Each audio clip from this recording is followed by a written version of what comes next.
चलिए दोस्तों, आज हम देखेंगे विभाज्यता का नियम। तो 2 से विभाज्यता का नियम देखेंगे। 2 से विभाज्यता का नियम क्या कहता है? तो 2 से विभाज्यता का नियम क्या है? इकाई अंक पर क्या कहा हमने? इकाई स्थान पर किसी भी संख्या की, कोई भी बड़ी से बड़ी संख्या हो या छोटी से छोटी संख्या हो, उसकी इकाई अंक पर या तो 0 हो या 2 हो या 4 हो या 6 हो या 8 हो, तो वो बड़ी से बड़ी संख्या 2 से क्या हो जाएगी? पूर्णतः विभाजित हो जाएगी। तो चलिए देखते हैं। एग्जाम्पल के तौर पर हम कुछ एग्जाम्पल लेंगे और उसको देखकर समझने का प्रयास करेंगे। जैसे अगर हम कहते हैं 2 पर 4 24, ठीक है, 24 एक संख्या है। अब इस संख्या को जांच करेंगे कि ये 2 से भाग लगने पर पूर्णतः कटेगा या फिर नहीं। तो हमें इकाई अंक पर जो संख्या है उसे ही देखना है, भले संख्या कितना ही बड़ा क्यों ना हो। तो हम इकाई किधर से गिनते हैं? दाएं से बाएं तरफ की ओर। तो 4 क्या है? इकाई अंक पर है। 2 दहाई अंक पर, तो इकाई दहाई। और इकाई अंक पर क्या है? 4 है। तो देखिए इकाई अंक पर 4 है कि नहीं, इसमें नियम के तहत 0, यहाँ पर देखिए 4 है। तो ये संख्या बिल्कुल 2 से कट जाएगी। आप देखकर ही बता सकते हैं ये संख्या 2 से पूर्णतः कट जाएगी। चलिए संतुष्टि के लिए हम यहाँ पर भाग देकर देख लेते हैं। 2 से भाग देते हैं तो क्या होगा?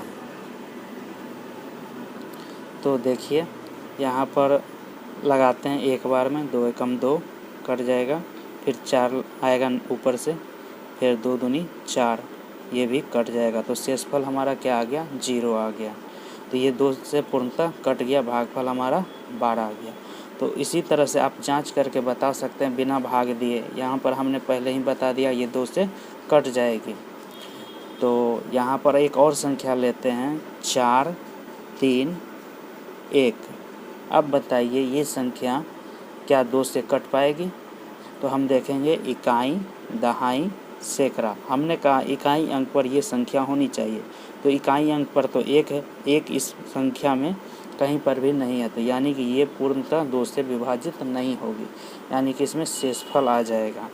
आप चेक कर सकते हैं। 4 3 1 को 2 से भाग देते हैं तो 2 बार में 2 दूनी 4 कट जाएगा, 3 आएगा, 1 बार में 2 आएगा, फिर शेषफल 1 आ जाएगा, 3 में से 2 जाएगा तो 1, फिर ये वाला 1 यहाँ पर उतार देंगे। तो 2 से भाग देंगे कितना बार में? 5 बार में, 5 2 पचे 10, तो घटाने पर 1 आ जा रहा है। अब तो कोई संख्या है नहीं, से उतारेंगे यहाँ पर, तो शेषफल हमारा क्या आ गया? 1 आ गया। पूर्णतः ये नहीं कटा, पूर्णतः नहीं कटा।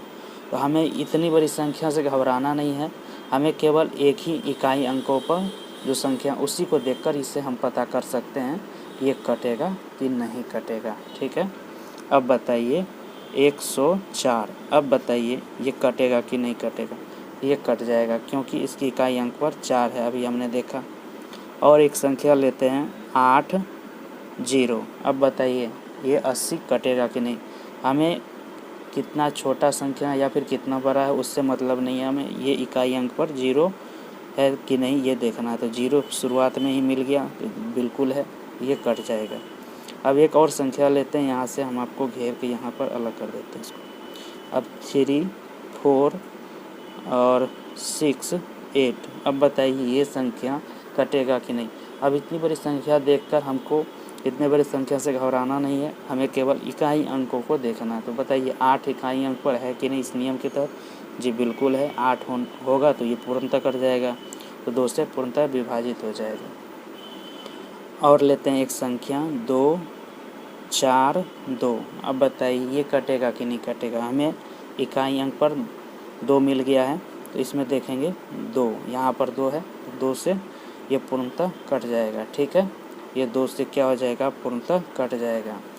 और यहाँ पर एक और संख्या लेते हैं 4 4 0। अब बताइए ये संख्या कटेगा कि नहीं कटेगा? 2 से कटेगा क्योंकि इकाई अंक पर 0 दिख रहा है, यहाँ पर 0 है, ये 2 से कट जाएगा। 3 4 3। अब बताइए ये इकाई अंक पर क्या है? 3 है, और इसमें इकाई अंक पर कहीं 3 है नहीं है, तो ये 2 से नहीं कटेगा। ठीक है, आप समझ पा रहे हैं मैं क्या बताना चाह रहा हूँ 2 से विभाज्यता के नियम में। और चलिए हम आपको एक होमवर्क दे देते हैं 4, 5 और यहाँ पर हमने लिख दिया 2। ये आपको बताना है कमेंट में 2 से कटेगा कि नहीं कटेगा।